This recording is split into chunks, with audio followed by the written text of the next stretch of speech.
Good evening, everyone, and welcome to the last of our 4 webinars. If you've not been on one before, my name's Scott Chappell. I work for the Somerset Cricket Board and deliver on our coach education programme as well. Our topic for this evening is coaching girls cricket, and to share our thoughts on this area, we've got Western Storm captain Sophie Luff with us. A little bit of an introduction to Sophie for you all. Playing-wise, she made her debut for Somerset in 2009 as a 15-year-old. Since then, she has averaged over 50 with the bat in 4 seasons, including 2 of those seasons where she averaged over 100. She's captained the team since 2018, and she was also part of the England Academy and captained that side as well. In 2016, she became part of the Western Storm side and scored an unbeaten 30 in the final to help the Storm win the Kia Super League in 2017. She was an integral part of the side when they won the Kia Super League again in 2019 as well. Last year in 2020, she captained the Storm in the Rachel Hayhoe-Flint competition and led from the front with scores of 60, 85, 79 and 104 not out. And she is now a professional cricketer for both the Storm and Welsh Fire in the 100. As a coach, Sophie has delivered to boys, girls, women and men in the school, club performance, pathway and academy settings. She was a community coach for the Somerset Cricket Board for 4 years, as well as being the women and girls performance head coach for Somerset, a role that she did for 2 years. In 2019, she received the Chance to Shine Schools Coach of the Year award. And although still young, Sophie's got a wealth of knowledge and experience of coaching girls cricket, which she'll share with us this evening. And I'm sure you'll be able to go back to your clubs with some of the things she shares with us and help out the girls that you coach. We've got a real wide range of coaches on the webinars as we have on the other ones before, which is brilliant, with people working in girls settings, in kind of mixed settings across all age groups from young girls all the way up to women. So it's brilliant to have a whole range of people on this evening. As the other webinars as well, feel free to add any questions into the chat box at any time. We may ask them as we go through, or if not, we'll save them all for sort of 10 or 15 minutes of question and answer time at the end as well. So Sophie, thank you very much for joining us this evening. You're now a professional cricketer. You were back in training in October. How has kind of your first 6 months as a pro been? Yeah, good evening, everyone. It's been amazing, to be honest. It's something I've worked really hard for, and I guess, yeah, to reap the rewards now and be able to focus full time on cricket is exactly what I've always wanted to do. So yeah, it is a little bit of a dream come true, and yeah, to be back in training has been fantastic. We've obviously had a lot of contact time, and the girls have been working hard this winter, and the sun's shining. So hopefully the season is upon us soon, and we get a good lot of games in, and hopefully a successful season for Western Storm. Brilliant. And we'll touch on your kind of playing career from when you started to what kind of nowadays, really. Let's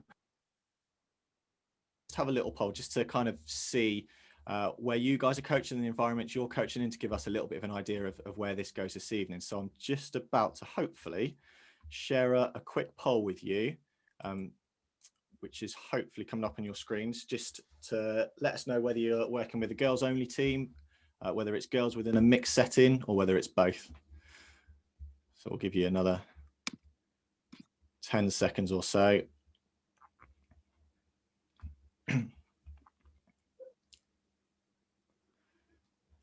Nice. So that's pretty much all the votes in. So we're at kind of 38%, so just over a third working with girls only. We've got about 16% with girls in a mixed team, and then 46% across both. So a nice range there as well. So hopefully this evening there'll be lots of stuff for everyone on here as well. So we'll start at the beginning. Soph, tell us what cricket was like for you growing up. It was great, to be honest. Yeah, I was fully immersed in cricket. Anyone that's heard me speak about my journey before, my dad plays, and I've got a younger brother as well. So we were forever in the garden with a bat and a ball in our hands, or at the local cricket club on a weekend. And I guess it sort of just started from there, really. I was very active as a child. I really enjoyed football as well, and I sort of tried my hand at whatever I could get hold of, really, sport-wise. But yeah, cricket was sort of the one that was always going to be for me, I guess. It wasn't until I was probably about 9 that I started sort of actually taking it seriously in terms of joining a local club and playing hardball stuff. And I never really remember that sort of transition from softball to hardball. It was sort of like from the back garden straight into the deep end with a hardball. Whereas these days there probably is a little bit more of a transition and a pathway for that. But I loved it. It was a boys only environment, really. I was always the only girl in teams, and to be honest, I absolutely loved that. Like, it was all I ever knew. It was what I was comfortable with. And it challenged me. I was lucky enough to sort of captain sides growing up, both at school and club. I moved schools when I was 9, and that's when I sort of realised that, yeah, cricket was going to be the game for me. There was a teacher at that school who really invested time in me and let me sort of take charge of the boys. And looking back on it, I've reflected, and I find it really difficult to think what people saw in me to choose me as a captain of a boys team. I'd love to know what they were thinking, and maybe I should go back to those people and ask them, because I don't really see it in myself, to be honest. I'm a massive introvert, for those that do know me. So I'm not the loudest person in the room, and that's probably, growing up, what I thought a captain sort of was. I guess I'm a little bit bossy, if you'd ask the people that I live with and grew up with. So I've got an element of that in me, and I didn't mind, sort of bossing the boys around on the pitch. But yeah, cricket for me was great growing up.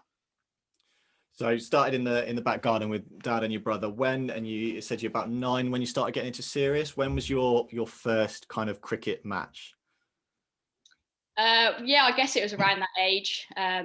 So dad played at a local village club, but I actually joined Weston-super-Mare Cricket Club, and that's where I got most of my cricket. But actually, school cricket for me was probably the most important, in terms of when I was sort of 9 to 13. So I went to a middle school, and cricket was taken seriously there. It was a state school, but we had a proper program. We played in cup competitions, and I still remember playing in a cup final like it was yesterday. We actually played it at Bridgewater Cricket Club. I got player of the match, and I remember everything about it. And I've got some great memories from the people that I shared a pitch with back in those days. So playing in a boys team, whether it was club or at school, how was that for you? Were you the only girl? Yeah, I was the only girl, yeah. So how was that for you, playing in a girls team? Was it the kind of the view that I'm sure everyone's got in a head of whether it's sniggering or whether it's boys teasing each other because they got out to a girl or got whacked for 4 by a girl or anything like that? Or actually was it okay? Was it better than that? I think I was like well accepted by the boys in the teams that I played in, and that's what made it easier for me. Like, they never thought it was weird or anything like that. I was just part of the team, and I was captain, so yeah, they were just used to that, I guess. Probably a few comments from the opposition, when you turn up at a game, and the obvious one of like, they've got a girl playing. And to be honest, that motivated me. I loved it when people said that, because I had a point to prove, and I was like, wait until you come out to bat. I was a bowler more so back in those days, and yeah, I just love that challenge. I feel like I've still got that within me now, sort of like always got a point to prove. I want to prove people wrong or right. But yeah, I guess I always had that sort of bit between my teeth, and yeah, that stuck with me. So I guess you kind of growing up as a person, as a cricketer in that environment, actually gave you the motivation and the drive to prove those people wrong. And we'll probably touch on what that was like in a little bit. So kind of playing in a boys team for a few years. When did you play in your first girls only team? What age were you then? So thinking back, I'd have to say that my first experience of a girls only team was at county level, which seems crazy, really. And again, I can remember the game like it was yesterday. Somerset under 13s away to Hampshire, and that was my first experience of being in a girls only side. And I guess that was maybe the first time that I'd actually been out of my comfort zone. It wasn't what I was used to. You were sort of thrown together with people that you didn't really know that well. And yeah, I guess I settled into it well, in terms of I performed as soon as I got into that side, which obviously gave me confidence within the environment. But it was slightly weird. Playing club and school cricket, it was all T20, and the county format was slightly longer, which actually gave me the opportunity to do my skills for longer, which I really enjoyed. Made me hungrier as a batter. I don't think selfish is the word. I like to think of it as greedy, but I want to be the one that faces all of the balls, and that gives me the best opportunity to score the runs and hopefully help my side be successful. And I actually don't think there's enough of that these days in the game that I see. I feel like people are sort of, I'll leave it to someone else, and I certainly don't have that mindset, and that mindset doesn't sit well with me when people do want to leave it to other people. Nice. So actually having again, it comes back to that drive, that ambition, that motivation to be the one that does the job, not to, like you said, rely on those other people to do it, but actually take on that responsibility as well. Nice. So kind of, you mentioned then that coming into that girls team, it was different for you. It wasn't what you were used to. And I guess from since kind of 13 and playing obviously in a lot more kind of female only teams since then, what's the good thing about, I guess, girls only teams?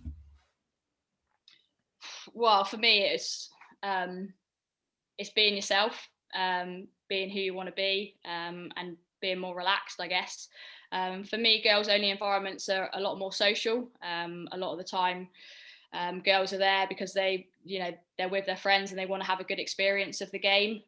Sometimes cricket is just a bonus to that. If they've joined a local club, it could well be that their friends were going down and they want to be part of it. Or likewise at school, there's a lunchtime club on and a couple of your friends go, and you're attracted to that because you want to be spending all your time with your friends. So I think there's definitely benefits of a girls only environment, in terms of that sort of relaxed, fun, social nature, which you might not always get in a mixed environment. The boys might get a little bit too competitive at times, and take things a little bit further than what the girls might enjoy.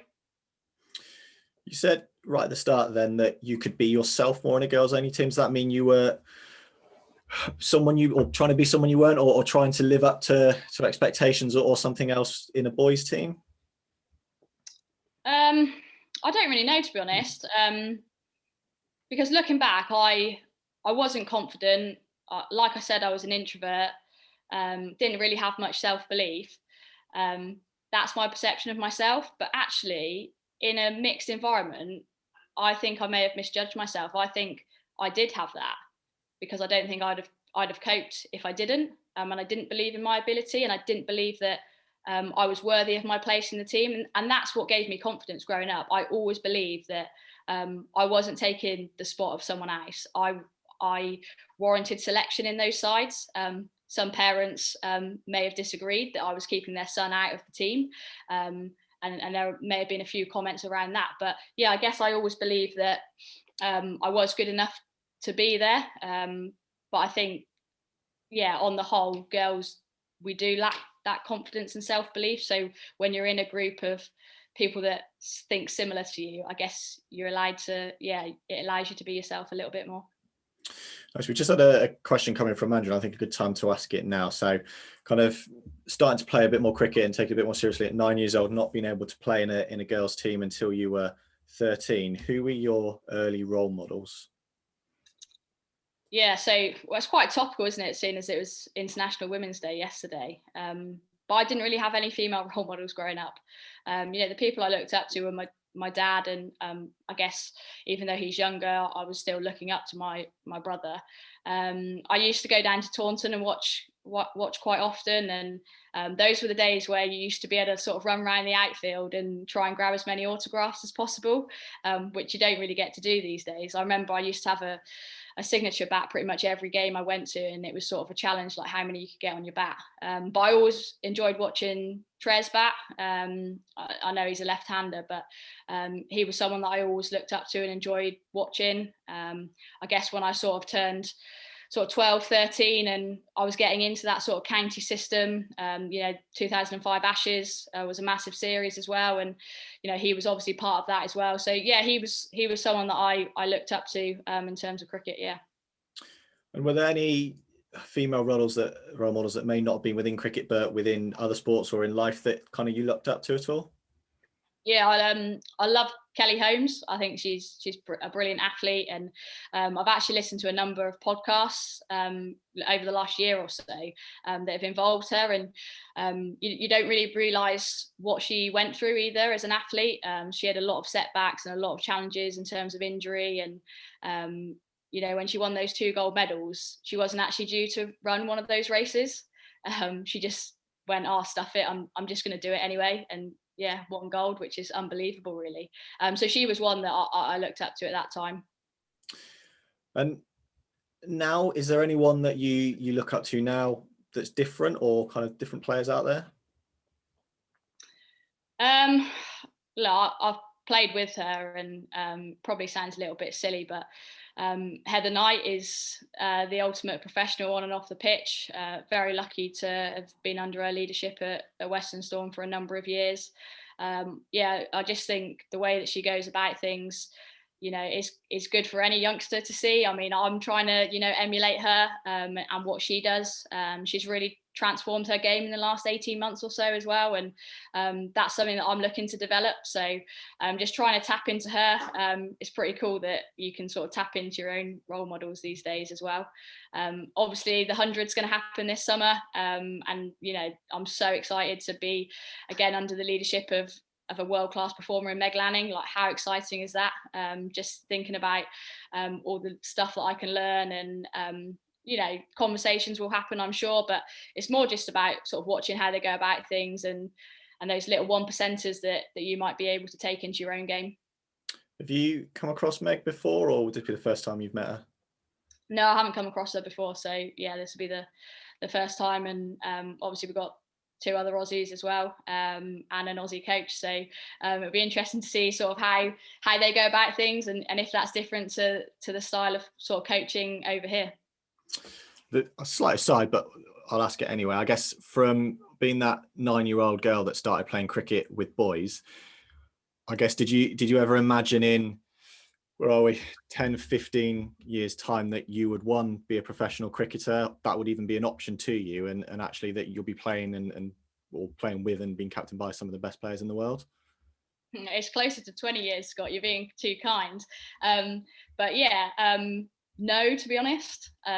I really didn't think that there would be professional contracts during my career. The fact that there is absolutely fantastic. And I feel like it's come at a really good time for me. I think there's a lot of talk around age and, maybe being written off when you get into your late 20s, coming closer to 30. But I feel like I know my game so much better than what I did when I was younger, which I guess is only natural. You've played more games, you've got more experience. But yeah, I just want to grab this opportunity with both hands and see where it takes me, really. I think I've still got a lot to learn, and want my game to develop. So the fact that we're exposed to playing alongside and against world-class players on what will be quite an exciting platform in the 100 competition, can only be a good thing for players like myself. And I just think it's super exciting for the younger girls. I've been asked numerous times, am I sort of jealous and envious that it didn't happen earlier for me? But yeah, like I said, I'm happy with where I'm at. I know my game really well, and I think I can maximise this opportunity because of that. I guess you're not doing as much coaching now as you were. Do you feel that kind of having these coaches coaching you, playing with these players that you're going to be playing with, kind of in a professional setup, that will aid your coaching if and when you go back to it? Oh yeah, 100%. I think I think there's pros and cons of sort of being a player transitioning into coaching. But for me, I've had quite a lot of coaching experience, and I still think I'm quite young, which is a good thing, because it's given me the opportunity to go, right, this is where I'm at. I'm not going to get this opportunity again. Someone saying you're good enough to be a professional cricketer, I'm going to give it my all and focus full time on that for the next however long that is. Hopefully at least sort of 3-5 years, even longer if I'm still good enough. And then I feel comfortable that I can transition back into that coaching environment. But all the time you're sort of learning, aren't you?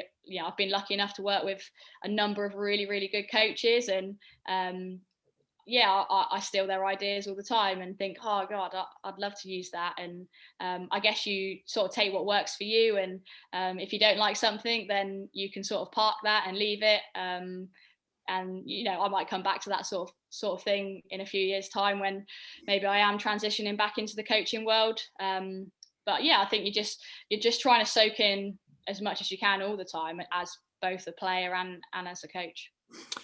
And I think that almost kind of sums you up in actually that you're always learning, you're always looking to do things better ways. I can remember conversations we've had and challenges that I set you around delivering a session within a school and actually not having the group of kids together as a whole at any point in that session, just because it wastes so much time. And actually you ran a whole session, I can't remember whether it's 45 minutes or an hour, where actually everything was set out, the kids had instructions, and the whole shift of the session, that the ownership was given onto those kids that kind of you had challenged yourself to do. And actually it is something that kind of sums you up, really. I don't think that was going anywhere. That was just a point to back up your point, really. We'll jump back to coaching and back to kind of you growing up. So we've mentioned around the good things about being in the girls only team. What were some of the good things for you and some of the good things nowadays almost about playing in a mixed team? Oh, well, I certainly don't think I'd be the player I am today without having experienced that environment. I think it made me a better player, 100%. It challenged me, it tests me, skill-wise, and I think it developed me as a person. I mean, skill-wise, I guess you just adapt to the game. That was all I knew. So the ball came at a certain speed and I had to hit it or I had to stop it.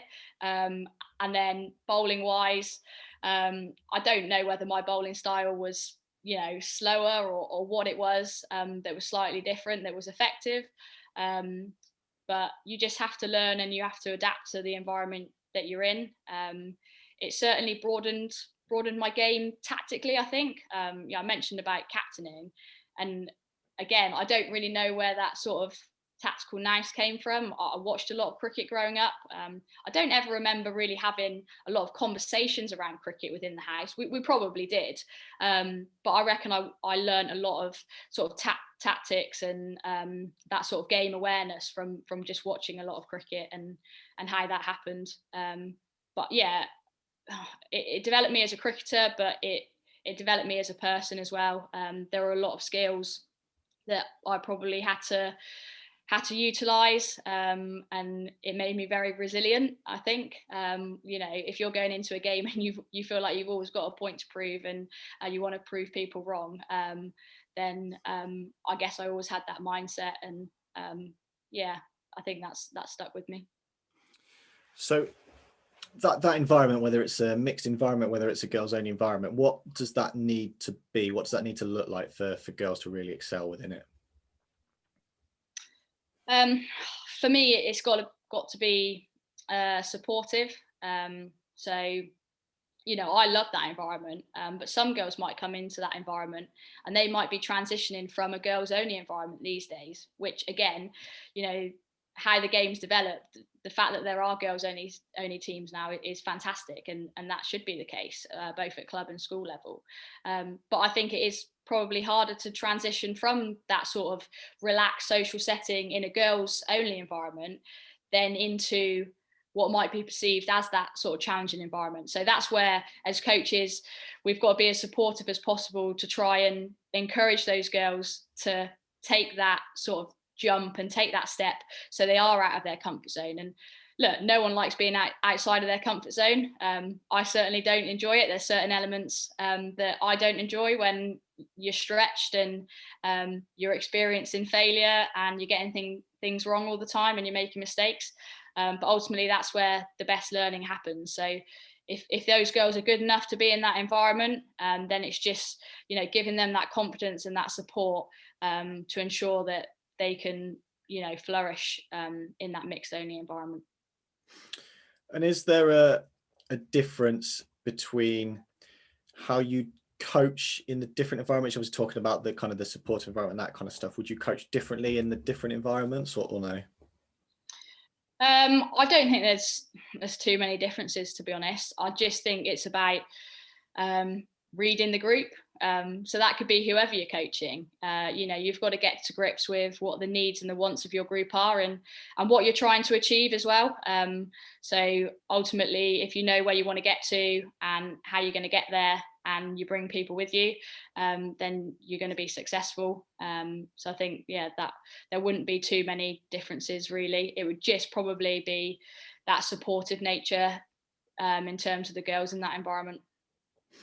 Cool. And you've coached in a lot of different environments, in mixed environments, to boys only, to girls only. What's the major difference between coaching, or between boys and girls almost, as some of the things that you found that are real differences between them, and things you might have had to have adapted to? I'm probably going to make quite a few assumptions here, so you might not agree with them all, but for me, I think one of the biggest differences is that girls do lack that confidence and that self-belief, and they're quite sort of self-conscious. We don't like to make ourselves look silly. We don't like to make mistakes, and we get quite embarrassed easily, whereas with boys, they sort of just chuck themselves into it a little bit more. So I find it really refreshing when I do come across a young female player that just goes, oh yeah, I'll give that a go. Because usually what we do as females is we go, oh, why are they asking me to do that? Oh, I'm not sure I can do that. So you're already questioning yourself before you've even given it a go. And that's where I think the biggest gains can be made within coaching girls. We have to just give them that license to be creative and explore what they can do. Too many times girls turn around to me and say, oh, Luffy, I can't do that. And I always think to myself, have you even tried? And if you haven't tried, why haven't you tried? And it probably is because they don't want to get things wrong, and they don't want to embarrass themselves in front of the group. So it's how we can sort of break down that, so that we actually build a skill up, and start from scratch. But for me, it's just giving them license to say, I don't mind how many mistakes you make in this situation. I just want you to try and sweep, or whatever it may be. So I guess it's just trying to build that confidence, that self-belief. And I think they'll question you as a coach as to why they're doing certain things, albeit they might not be forthcoming with those questions. Sometimes they can be quite reserved. So it's just sort of setting it up so that they can feel safe. And I hate the word safe. I always use the word safe. For me, it's not safe. It's just so they don't feel that they're being judged, because I think we judge ourselves or perceive that other people are judging us. So you're going to have reservations already. Whereas if you can sort of disperse that, and get rid of that judgment, I think that's the way to go. Hope that made sense. No, it did. And I completely forgot what my next question was going to be. I think what you said, it is all about creating that environment, isn't it? And that's something that has been a bit of a theme across these 4 webinars. It's all about creating that environment for players to have that confidence that actually, if they make a mistake, that's going to help them to learn. It's not going to be something that's bad, and allowing players to feel comfortable and confident in that environment will have a huge impact, particularly as you mentioned there for girls, because that is completely what they need to not feel like they're being judged and anything like that. So I think that's really, really key as well, definitely. You get that environment right, and kind of the girls are flourishing. What are the key areas to focus on, and what's really going to help them improve? We're talking sort of technically, tactically now, aren't we? Yeah. So for me, that would be maybe another difference that I think we can really delve deeper into the women's game is tactically. We can support these girls, and I actually think that will accelerate their development technically. I think if we can get them to understand why they're doing certain things. So I mentioned the sweep shot there. There's obviously technical points to them being able to execute that shot. But if they don't know why they're trying to play that shot or what that's going to add to their game, then I think there's a bit of a gap there. Whereas if we can sort of explain why they might be looking to use that and what that's going to give them and benefit them, I think that will help them buy into what we're trying to achieve, and get them to have a little bit more confidence to give that a go. Because if I actually do that, then that gives me the opportunity to maybe move a fielder, so that I can go back to doing what I really like doing, which is hitting straight.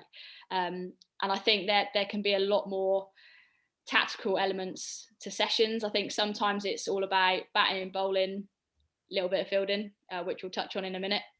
But yeah, I think we've got to get to grips with making these girls more tactically aware. And I think actually the visibility of the sport is going to help that as well, because they're going to be seeing more role models on TV. There's going to be more games on TV that they can access. Hopefully crowds will be allowed back at some point this summer as well, and they can actually go and watch cricket. And I genuinely believe that's where I learned a lot of my stuff is through watching the game. And I sometimes question whether girls coming into the game now watch the game and study the game, or whether they just want to play a little bit of cricket with their friends, and it depends what they want to achieve. But I think for those aspiring to move and progress up county pathways, I think there can be a lot done tactically. And then you mentioned fielding there, so we had a conversation around fielding, and it's something that is probably neglected across all formats of cricket most of the time. And we did the maths that if you have the best possible game and you bat for your whole innings and you bowl your full allotted overs, you're still going to field for 40% of your game. And if you have the worst game in the world, you're going to field for kind of 99 to 100% of your game. So such a long amount of time gets spent on fielding, but we don't spend that time with players to actually make them good at it. And if you're good at it, you'll enjoy it a lot more. So what are some of the key aspects to fielding for you? Yeah, I think it comes back to that, that the girls are sometimes self-conscious and they don't want to look silly. So for me, it'd be like getting them to dive around, throw themselves around the field, be that person that does that amazing run out, takes that amazing catch, wants the ball all the time. And I guess that comes from my personal experience of playing, but I always wanted to be that person that did that run out and made that spectacular catch. I wanted to be in the game every single ball. So I think it's just setting up, practice where we're actually getting them to, again, it's exploring what they can do and the impact that they can have on the game. Tactically, fielding positions and, why they're stood at a certain angle. Like the wicket keeper is so important in terms of like adjusting the field, and it's having that understanding. Like if your keeper can't tell you to get a bit straighter to cut off the angle, then you're always going to be pretty much in the wrong position, even if you think you are in the right position. So I think, in terms of fielding, it's just the ability to, move well. And that doesn't even have to be like with a ball and cricket specific. It can just be drills that get your feet going, being able to create different shapes, different balances. How far can you actually, stretch and dive? I mean, we were fielding this afternoon and everyone was chucking themselves around. And I always think if you've got 11 people on a pitch and everyone's chucking themselves around, how many runs you could actually save? Or if you've got a ring on the offside and everyone's prepared to dive, how much more ground you're going to cover? So those would be the key things for me, fielding wise. And diving around, like that should be fun. But it's just trying to get rid of that self-conscious, it doesn't matter if you look silly, like just see what happens. Nice. And I think you bits you touched on there around actually talking about fielding positions and where they're standing and angles, that kind of stuff. And the good things that I found of working with girls teams is actually, compared to boys, you only have to tell them something once, or you only have to talk about something once, whatever aspect of the game it is, and they'll pick it up and they'll run with it. Whereas boys will just ignore you, or they'll know better, or whatever it might be. But actually any kind of practices that involve them making decisions or working out ways of doing something differently, that sticks, and they'll learn from that. And again, if that environment is right, like you said, and giving them the confidence and self-belief to do that, they'll just skyrocket in their levels of performance and enjoyment as well, in fairness. Are there any things to avoid when coaching girls? Any kind of big no-nos? I don't think there are any sort of like no-goes, not from what I've experienced anyway. For me, it would just be knowing your purpose and knowing your aims and what you want to achieve, and communicating that, really. I think communication is the biggest thing, so that the girls know, what's happening and what the expectations are. And I guess it's just tailoring, to their needs and their wants. So girls will question stuff in their head, and they'll probably be thinking, oh, why are they asking me to do that? And if you don't know as a coach why you're asking someone to do something, then it's probably not the right thing. So yeah, it's just being clear on what you want to achieve and what you want to see from your players, I guess. Nice. And we've spoken a bit about you kind of almost transitioning into girls cricket and that kind of switch.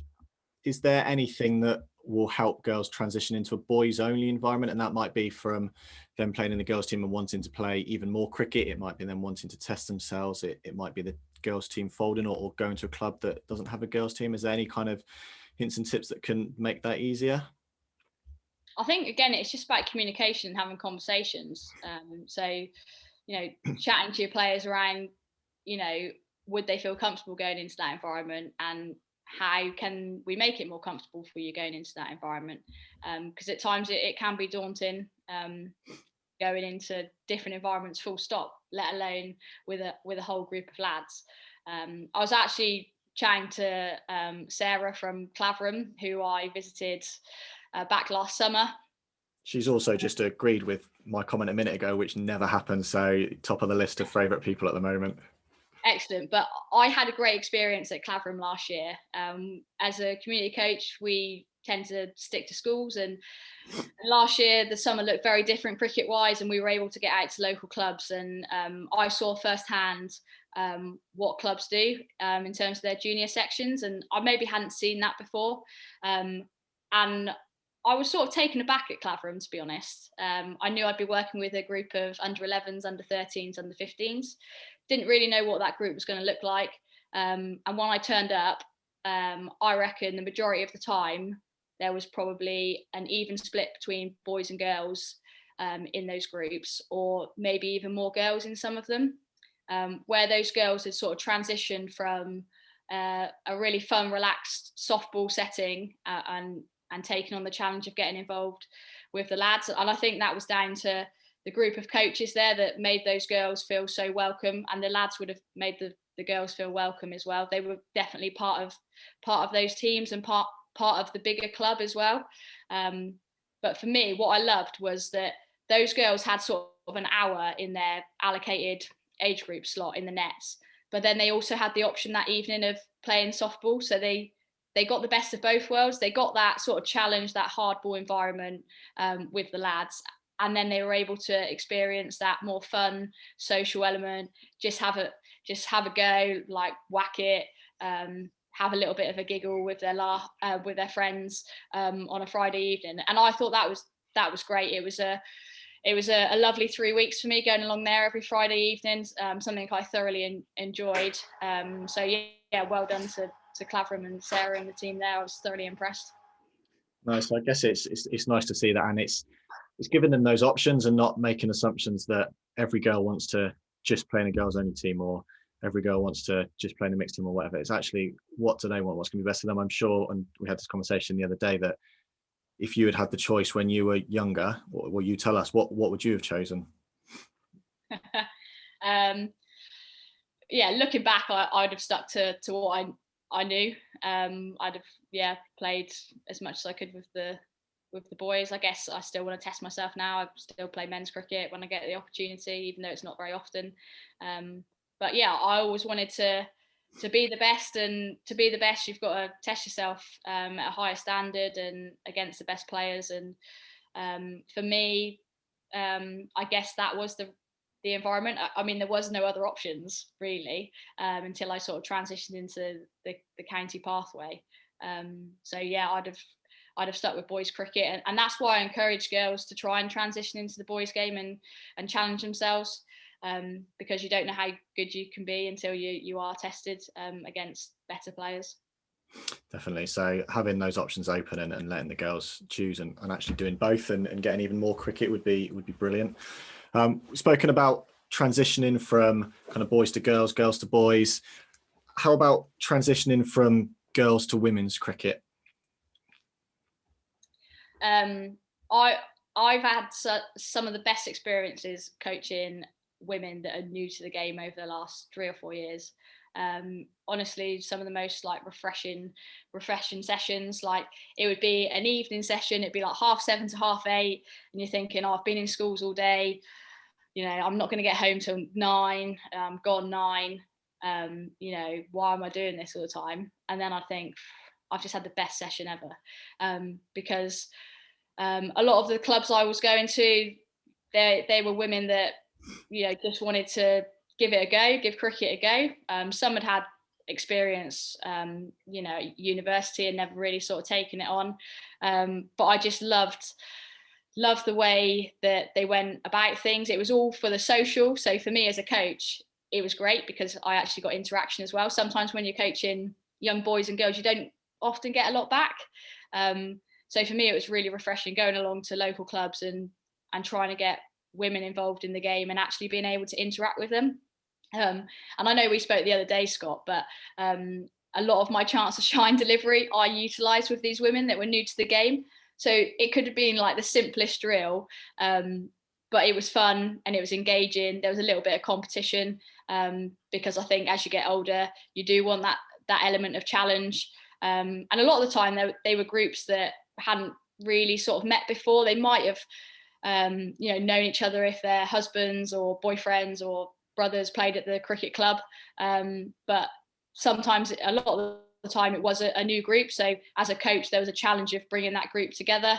And I guess that's why I used sort of the chance to shine delivery method, as it were, because ultimately I just wanted them to enjoy the game. And I think I always come back to that, whatever level I'm coaching at. I want girls, women, boys, men, whoever, to have that lifelong love of the game. That's a responsibility of mine. And I want them going away having had the best experience they can have. I want them going away disappointed that the session's over, but really excited to come back the following week.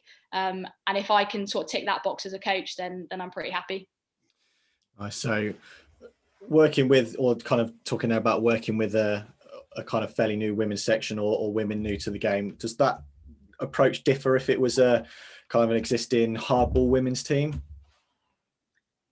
Yeah, I definitely think it would. I think you start to get more technical and tactical, whereas with the new team, it's almost just like, right, we just want you getting into the game and, you know, whacking the ball. And there's obviously certain technical things that I'm trying to help these ladies develop in the softball environment, but ultimately they're just there for a good time. I think when it gets to hardball, it does become more serious in terms of, you know, they have to put on protective equipment for a reason. So as a coach, it's my responsibility to make sure they're safe. So technically the load would go up because I want to make sure that they're getting into the right positions and they're not scared of the ball. So yeah, I think the approach would be slightly different there. And then I guess kind of last question, how do you transition those girls into either of those environments ultimately?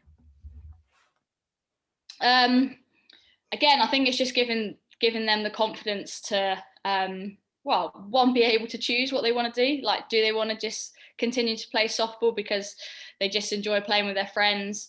Or do they want to take it to the next level and, you know, maybe join a women's team that are interested in hardball? You know, I know Taunton Dean have got a fantastic setup where they've got great people involved that, you know these girls and, you know, will push them and challenge them, but ultimately support them whatever decision they choose to make.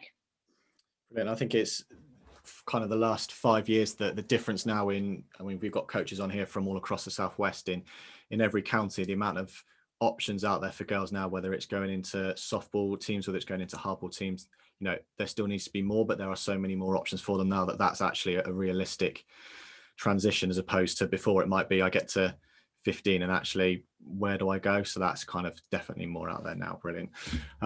Sophie, thank you very much. We'll head to some questions. I've got one more to ask you, but I'll save that one to the end. So we'll go to the chat box. We've got some questions in there already. If anyone else has got any questions, feel free to add them in and we'll get to as many as we can. So first question from Jenny. So they're launching a brand new girls section this year, both at Dynamos and under 13s. What would be your one key thing that would make it a success and flourish, apart from having girls there? For me, it's making it as fun as possible. You want people coming back the next week. You want them to have had the best experience, and that for me is creating an environment where people are experiencing the game that I love, we love as coaches, because it's fun and there's enjoyment there. Nice. How did you make the adjustment from kind of county cricket to the pro game, and what advice would you have for any budding player? Oh, so that's a good question, actually. Yeah, I've obviously had a successful county career, which got me recognised in terms of transitioning to the Storm environment, which was obviously semi-professional to start with. And then obviously now I'm fully professional with Storm. For me, I've had to develop my game, mainly because the game is developing. So you have to almost try and stay ahead of it, or probably for a number of years I was trying to catch it up. So I've always been, and I shouldn't say this because I've worked with a psychologist who will shout at me if I describe my game as this, but I was always quite reliable, very consistent as a batter, knew what I wanted to do, knew my game, never very expansive. And I've had to develop that. The KSL being T20 format, and coming in where I did, sort of 5 and 6 as a bit of a finisher, I had to increase my boundary scoring options, and I had to look at my game differently. So now I look at my game as I'm a really smart, dynamic player as opposed to reliable and consistent. I still want to be those things, and I still think people would probably describe my game as those things. But yeah, as the game has developed, so is mine, and I'm still trying to develop that way. The formats are getting shorter and shorter. This summer we're going to play in 100 ball competition, again shorter. So I've got to be able to find boundaries quicker and trust in my ability. I guess over the last couple of years I've sort of had a bit of a confidence boost and a bit of a different mindset, and that's allowed me to develop my game and move it forward. So yeah, I guess that's how I've sort of transitioned from county into the pro game. I guess always constantly challenging yourself and looking for that next improvement just to keep your game going. Question from George. Creating the right environment for players to feel free to make mistakes is really important. What other strategies or tactics would you use to develop resilience in girls' cricket sessions? Oh, that's a good one. Who was that, George? That was George, yeah.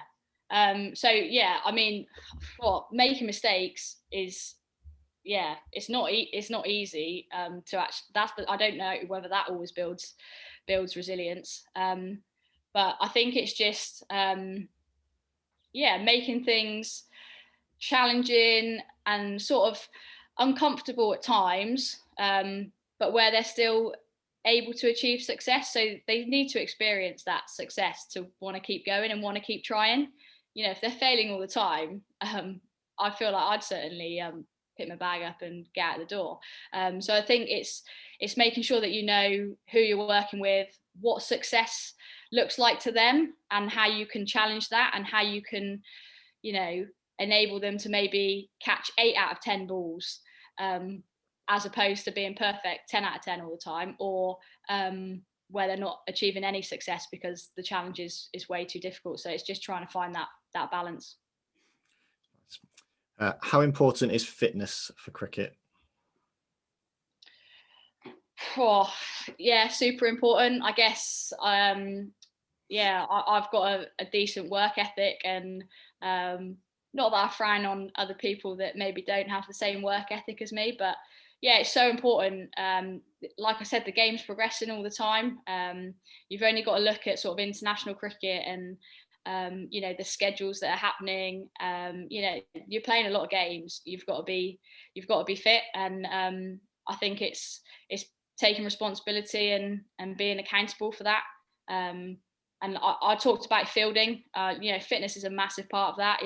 If you don't move very well, or you can't get to the ball, then you can have the best hands in the world, but if you're not mobile enough to get there, then that's going to hold you back. And likewise, the different formats, it's quite high paced. So yeah, being able to execute your skills is the most important thing, and that comes back to that level of fitness, and being able to repeat that. You might have 2 T20s in a game, in a day, if you're playing county cricket, women's, that is, which is tough. You might have back-to-back T20s, you might be playing Saturday, Sunday. And yeah, I think I've learned definitely in the last 6 months that recovery is just as important as trying to work hard all the time. Letting your body have a little bit of a break, so that you can go harder the next time. Yeah, I've certainly learned that. So like I say, I'm learning all the time still. Nice. Question from Lucy, really nice question actually. Do you have any advice you would give your younger self which coaches can use if they are teaching children at that age level? The advice I'd give myself is don't feel like you're being judged all the time, because I certainly felt like that. So I don't know whether that is advice in terms of trying to make that environment where there isn't that judgment and there aren't those sort of barriers. And it's really silly because I work with a lot of coaches and they were there to help me and they were there to help me get better. But I was quite, I don't know whether stubborn's the word, but I didn't like making mistakes. I was a perfectionist. I still am a perfectionist, even though I know that I'm never going to achieve that. I always felt like me making mistakes in net situations or with that coach, it made me vulnerable, and I didn't want to be that. I wanted to be, this is how I play and I'm really good at this. And I guess that links back to how my mindset has shifted over the last few years as well. Encouraging myself to get things wrong and being okay with that. Don't get me wrong, I still get very frustrated, and if you ask any of the Storm girls, they'll know I can have my moments, but I think it's just being okay with not being perfect all of the time. Nice. How do you deal with cliques within girls groups? It's a challenge, isn't it? I'm usually a bit harsh, and you can sort of figure out what they are, what they look like, and any group work, I pretty much split them up as much as possible, just so that they're working with different people. And I guess it's not very nice at times. It's not very nice, me as a coach, having to split people up. But I think it's the best for the sort of team environment, so that it doesn't become really sort of really too much. And because I think they can have a negative influence on the group, if they do take hold. And usually it's the more confident ones that form that sort of group, and then the less confident girls almost get left behind, and again probably self-conscious, what do those other girls think of me? So just trying to mix it up as much as possible. Have you played in any countries other than the UK? Yes, I've been very lucky to travel and play cricket. So I've been to Sri Lanka probably 3 or 4 times, which lovely place to go and play cricket, albeit it's quite hot and humid. Been to South Africa a couple of times, and then I was lucky enough to go to Dubai and Abu Dhabi to play out there. And how did those experiences improve your game, or did they improve your game, I suppose, is the first question. Well, it definitely improved my game. So a lot of those tours were sort of England age group, England academy. So it was a challenging environment, and you've got to learn to adapt to the conditions in front of you. So playing in Sri Lanka, you're obviously playing on wickets that are going to turn a lot more, and you're going to face a lot more spin. So it certainly helped my game in terms of developing that area. And I guess it comes back to that fitness element as well. Dealing with the heat and maybe playing back-to-back games. It makes you realise sort of where you're at and maybe where you need to get to. Nice. And I guess that was a question from Carla, and I guess not many clubs will be able to take their girls team off to Dubai or South Africa or Sri Lanka. But when you're looking at improving, any player's game, ultimately it's giving them the opportunity to have goes at different things, whether it's opening the batting to opening the bowling to coming in the middle order to different types of games and different lengths of games, which you've already mentioned, and giving them those different experiences which we can control, and hopefully you can develop their game enough to actually that then gives them those opportunities to be able to go on those trips that will then kind of just further that development as well. Question from David: who do you measure yourself against as a developing cricketer to inspire continued improvement? This is in my own game, is it? Yeah, we'll go for your own game for this one. Yeah, I guess I said it earlier, but I sort of look at Heather as that sort of benchmark of where I want to get to. A world-class performer on the pitch, but I think more so the way that she conducts herself off the pitch. That's something that I really pride myself on. I'm obviously one of the older members of the Storm environment, so I guess it's my responsibility to try and take us forward as a group and lead from the front, both on and off the pitch. But yeah, I mean, Heather's a very consistent performer, and the way that she's transitioned her game over the last 18 months, it's been great to watch. So if I can do, half that, that would be pretty good. Brilliant. And I'm conscious of the time, so we'll take one more question from the chat box. And this question from Ryan. Do you have any tools or mechanisms that you use to help you cope with disappointment when things don't go to plan, or things that you could use for girls if they're struggling within sessions as well?